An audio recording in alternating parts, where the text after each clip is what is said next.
In today's video, I will walk you through how to create an image inside text effect in Adobe Photoshop. Start by selecting the text tool and type your text. Adjust the size and center it on the canvas.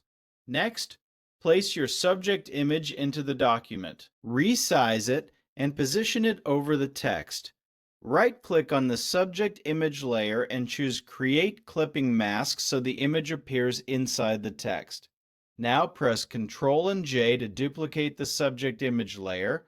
Hold Alt and click the Layer Mask button to add an inverted layer mask. Select the Brush tool.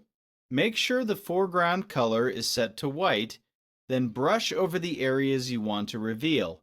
After that, click the Adjustment Layer button and choose Gradient. Click the Gradient Preview to open the Gradient Editor. Double-click the color stop shown and enter the provided color code. Then click OK. Drag the left color stop toward the right as shown, then move the left opacity stop to the right as well. Click OK, then click OK again.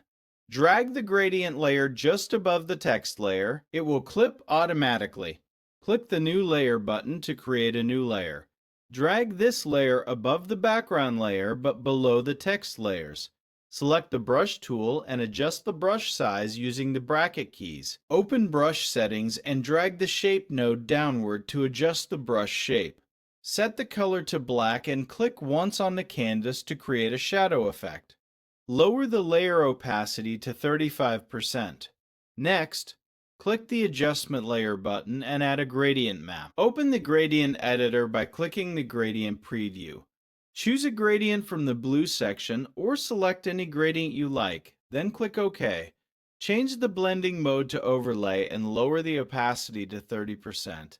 And that's it. You've successfully created an image inside text effect in Photoshop.